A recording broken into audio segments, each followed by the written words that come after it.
Lucy quedé pendiente con Marilu de un video. No sé si fue ponerme hipocondríaco o qué, pero me sentí un poco mal y decidí no grabarlo y ahorita creo que me siento un poquito mejor. Entonces nada más lo termino, le quito peso y lo envío, te lo envío. Y tiene que ver con lo que vimos hoy en clase. Hoy trabajé los conceptos anteriores de la clase anterior que se quedaron en el programa en la unidad 1. Y se me hace siempre necesario partir de la epistemología para después partir al entendimiento de las teorías o de los conceptos ya más abiertos, con el entendido de que vemos lo mismo. Entonces hablé hoy de gnosis, y hice referencia a que puedes encontrarlo en palabras como cognoscitivismo, como gnosticismo, y nous es conocimiento, saber, sabiduría. Depende de dónde lo estés ubicando. Recuerda que el griego lo puedes colocar en diferentes posiciones y cambia su significado. En este caso es la búsqueda del conocimiento para la psicología, el de dónde parte el conocimiento y cómo podemos llegar al conocimiento que se puede llamar como verdadero, sin ponerle el peso de la epistemología, así lo dije en la clase. La epistemología diría que solo aquello que es medible, verificable, cuantificable, comprobable y contrastable es lo que podemos llamar conocimiento verdadero. Si no es medible, verificable, cuantificable y congruente con la realidad, no es verdad. Eso es en epistemología. Acá es simplemente queremos saber cómo encontrar esa compaginación entre las imágenes mentales, la multidimensionalidad de estímulos que podemos recibir a través de los 6 sentidos, y cómo eso se puede traducir en saberes para sobrevivir y para pervivir. Pervivir es convivir en sociedad, sobrevivir es no morir. Comenté que habíamos ya visto aprendizaje y enseñanza en un vuelo de pájaro rápido. Enseñanza era el enseñante, era legitimado por el aprendiente. Pero también agregué otros conceptos como dotante, sapiente, instructor, adiestrador y modelador. Y traté de definirlos de acuerdo a las escuelas de pensamiento. El adiestrador es aquel que va a generar conductas. Y eso lo vamos a ubicar, obviamente, en el conductismo. Lo que no dije en la clase, y bueno, tú lo vas a llevar tú, es que es Skinner, el principal representante de la escuela conductista llevada a la escuela, de la clínica a la escuela. Recordemos que Skinner y Thorndike fueron los que trajeron el psicoanálisis, el conductismo a la escuela. La conducta se genera o la conducta se manipula, y la idea aquí es que el conocimiento o el aprendizaje es cambios de conducta observables, medibles, verificables y cuantificables. El adiestrador es un instructor y el adiestrado, el alumno, es el que va a recibir los estímulos que le van a permitir hacer los cambios de conducta, medibles, verificables, cuantificables y comprobables. Dije que hoy en una forma más elegante se le llama al conductismo como teoría cognitivo-conductual, en donde hoy se trabaja el porqué de los estímulos que vas a recibir, más allá de recibir los estímulos y no saber por qué los estás recibiendo. Eso hace apertura del instruido, del adiestrado, para que pueda recibir el proceso. Hablé del dotante como aquel que en la escuela pasiva vertía conocimientos, destrezas, habilidades, aptitudes y actitudes a un adquiriente pasivo que recibía los conocimientos y que los memorizaba y los repetía, y eso le daría éxito en la escuela. Dije que eso era parte de la escuela durkheimiana, donde se hablaba de que ya se había alcanzado la modernidad y entonces en la modernidad habríamos llegado al conocimiento que solamente era necesario transmitir de la generación adulta a la generación joven.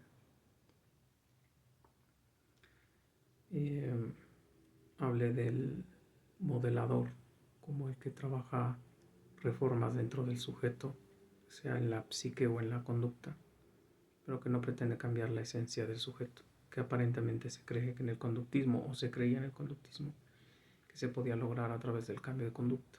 La conducta hacía que el sujeto fuera diferente en su psique. Totalmente falso, pero bueno, ellos lo creían. Sobre todo con el premio Nobel de Pavlov, que también eso no lo comenté en clase, pero te lo llevas tú. Pavlov lleva su Nobel porque él logra que un estímulo no condicionado se vuelva un estímulo condicionado.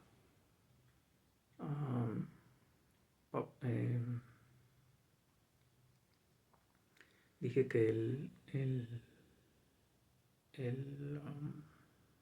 modelador apela a los lenguajes y apela a las características que pudieran no eliminar a lo potencial, pero sí afinarlo en sus características.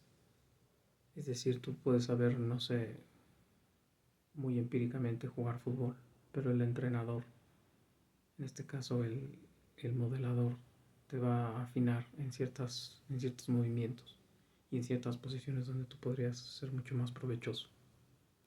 El modelado es aquel que otra vez entiende que no van a cambiar su esencia, pero que van a cambiar características de él para hacerlo más provechoso en los entornos donde se encuentra. Hablé de las competencias y contenido. Dije que tenía que subir el volumen cuando hablo con doctores y con maestros para no dejarlo en el mero contenido como destrezas, habilidades, aptitudes y actitudes colocables en un transfer o vehículo para llegar al educado y al educador, porque eso es muy simple. Dije que las competencias era la forma en la que la mercadotecnia habían incorporado una forma de hacer el producto medible, verificable, cuantificable, comprobable y contrastable, de que podía ejercer su servicio en los centros de empleo de una forma eficiente o eficaz. Lo que no dije ahí, lo comento acá, es que se utiliza la rúbrica como forma de medición de esas habilidades. Hablé de las competencias blandas, que son las habilidades que tenemos de socializar, de tolerar, de empatizar, de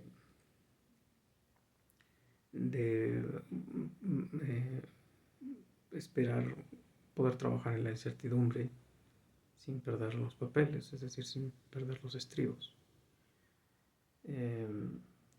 Comenté también que había que hablar de la educación como cultura, masa, sujeto y individuo, y hice la aclaración que teníamos que volver a recuperar el concepto de cultura como el concepto pragmático, que es el cultivo de sí, que había dado tres conceptos: el pragmático, el antropológico y el humanista. Si recuerdas, hablé del humanista como el que era toda la exaltación de lo humanamente humano, las bellas artes, todos los productos que habían sido aparentemente hechos por el hombre, sin Dios. El concepto antropológico es que es todo lo creado por el hombre, y el concepto pragmático es el cultivo de sí. Dije que es necesario el trabajar el concepto de sí porque es el concepto ascético que permite reconocer que el sujeto que está siendo educado es el sujeto que se somete al adiestramiento o al modelamiento o a la dotación de conocimientos. Dije que en sus inicios de la escuela, al menos en el capitalismo y en el socialismo, fue una educación de masas, una educación pensada para clases sociales, para grupos sociales completos, y que se tenía que adoctrinar a la sociedad completa para que creyese en el modelo. Hablé del proyecto hegemónico ideológico del Estado manejando la educación, como es el caso de México, y que la idea era de que la masa que estaba recibiendo la educación creyese y viviese en consecuencia con esa creencia lo que se estaba pidiendo de ellos dentro de los espacios laborales y sociales. Lo dije en conceptos como estructural funcionalismo o estructuralismo y funcionalismo, en el pragmatismo, en el positivismo no lo dije en clase, te lo llevas ahorita de bonus.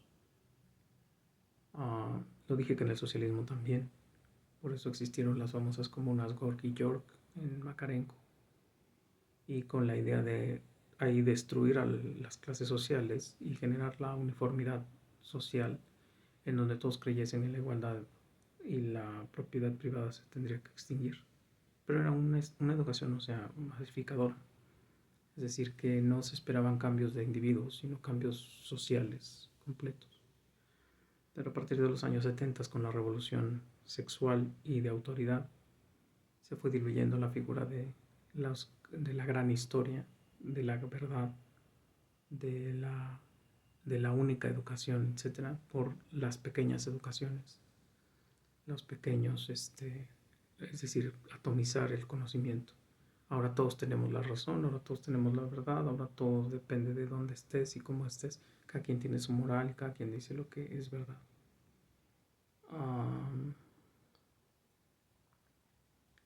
Después recuperé bueno, creo que eso no lo dije en la clase, pero psicológicamente hablando te preparaban para pertenecer a la clase social a la cual ibas a servir. Y cuando hablé del modelamiento, también hablé del sujeto alfabetizador y del alfabetizado, que tiene que ver con el cambio de lenguajes dentro de las estructuras psíquicas para que la persona mire una realidad diferente. La PNL, la programación neurolingüística, y la psicosociolingüisticidad, que esa es la verdaderamente fuerte. Dicen que el conocimiento es que la realidad no es sino el producto de lo cómo hablas o cómo miras tú las cosas a través de tu lenguaje. Si tú cambias tu lenguaje, tú cambias tu forma de mirar el mundo, tu cosmovisión.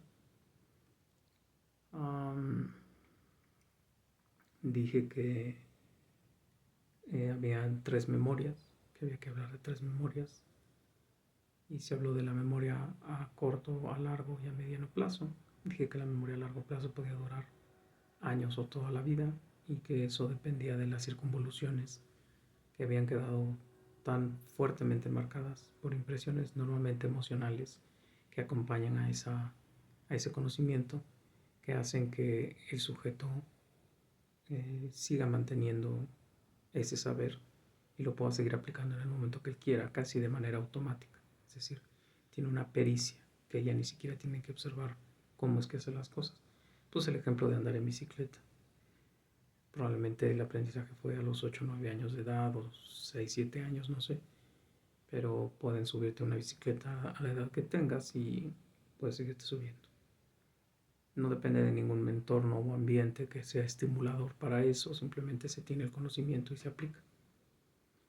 En la memoria a mediano plazo se requiere del entorno estimulador. Generalmente esa dependencia, cuando se rompe con el entorno estimulador, el cerebro deja de producir la conducta. Y puse el ejemplo de la escuela cuando el joven sale de la secundaria y entra en instituciones liberales, como es los SHs, las vocacionales y las preparatorias oficiales, porque pues ahí no hay vigilancia, no hay métete al salón, estudia.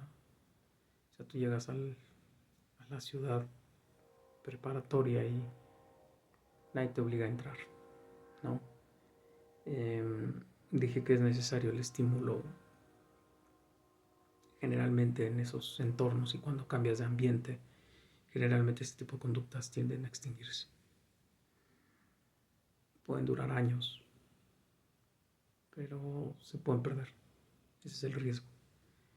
Hablé de la memoria a corto plazo y dije que es una memoria que dura días y horas. Y todas las pérdidas de memoria, las vamos a llamar amnesia, son necesarias para que el cerebro no se sature.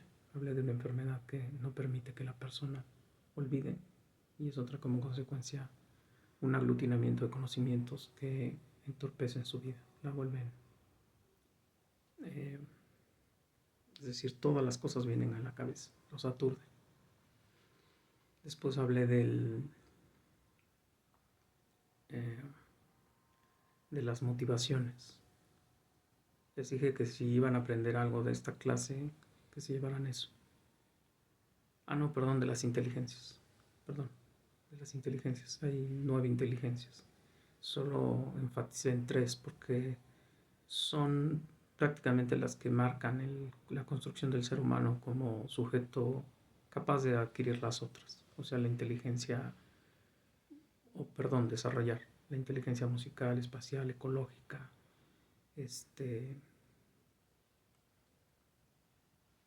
y son 3, la inter y la inteligencia emocional. Y define inteligencia emocional como la capacidad de regular tus emociones, incluso de colocarlas en catarsis, es decir, hacerlas aparecer cuando ya son patológicas en lugares en donde no dañen a las otras personas. Ser capaz de reconocer tus puntos, tus botones de ira, reconocer cuando tú pierdes el control y cuando te encuentras en esos ambientes, saber cómo actuar en consecuencia. Dije que había que tener en cuenta que cuando estamos en la interacción humana, cuando hablamos de la interpersonal, que es la relación persona a persona, entender que primero tenemos que conocernos a nosotros mismos y por eso es primero la emocional, y la intrapersonal, que ese es dentro de nosotros. Tenemos que conocernos, tenemos que saber nuestros puntos de ira, nuestros puntos fuertes, nuestros puntos débiles, nuestros fodas, y posteriormente podernos acercar a los otros entendiendo que el otro es diferente a mí, que no soy responsable de lo que él piense, diga o crea de mí, y que incluso nuestra responsabilidad termina cuando terminamos de expresar una idea. Una vez que terminamos de expresar la idea, de cuando el otro la recibe, él es responsable de lo que hace con la idea, con lo que estamos diciendo. Jacques Lacan, ¿no? Tú eres responsable de lo que dices hasta que lo dices. El otro es responsable de cómo lo interpreta, porque es su decisión de cómo lo interpreta. Incluso dije que cuando hablemos de inteligencias tengamos cuidado con todos los estímulos que a veces permitimos que entren en nuestra vida de manera casi inconsciente, y que quieras que no están haciendo un derroche de energía emocional, porque le estamos dando importancia a cosas que no tienen valor o que no deberían de tener el valor que nosotros le estamos dando, porque finalmente es una decisión propia permitir que entren en nuestra mente y activen hormonas que pueden ser o seratoninas o cortisol. Las serotoninas producen felicidad, el cortisol produce estrés. Entonces, eso es lo que tendremos que aprender, entender los símbolos de estos estímulos y desecharlos en cuanto nos demos cuenta que están ahí, decidir no recordarlos. Después me brinqué a los motivos y les dije que había motivos físicos o fisiológicos y había motivos emocionales y sociales, y quise meterlos en esos 2 grandes rubros porque el segundo rubro o el segundo grupo es el que, si lo sabes manejar, cazar, entender y comprender, tú vas a dárselo a tus alumnos en estímulos positivos que refuercen tu conocimiento. Dije que los entornos emocionales positivos hacen que el 80% del conocimiento quede claro, se aprenda, y que estos motivos o un motivo es una necesidad, hueco, vacío que busca ser llenado, y eso es lo que nos hace movernos. Cuando uno va a la escuela o uno va a un lugar en donde hay socialización, uno va buscando sentirse amado, protegido, reconocido, aceptado,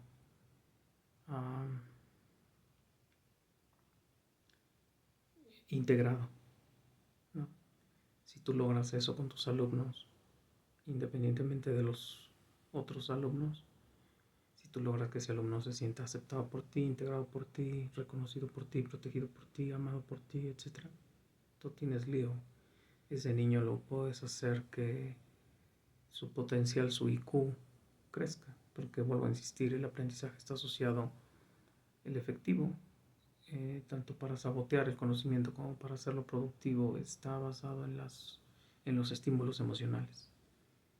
Cuando tú tienes padres que lo único que se dedican es a sabotearte, a decirte que porque eres hombre no vales la pena, o porque eres hijo, no vales la pena o algo así, entonces tú no tiendes a crecer como persona y por lo tanto te pueden llevar a Harvard a estudiar y no vas a pasar de perro perico. Sin embargo, si a ti se te dan los estímulos emocionales que refuercen que tú vales la pena, vuelvo a repetir los 5 que acabo de mencionar, entonces tú vas a lograr un mayor rendimiento en la escuela y obviamente en tus destrezas, habilidades y capacidades a nivel profesional. Um,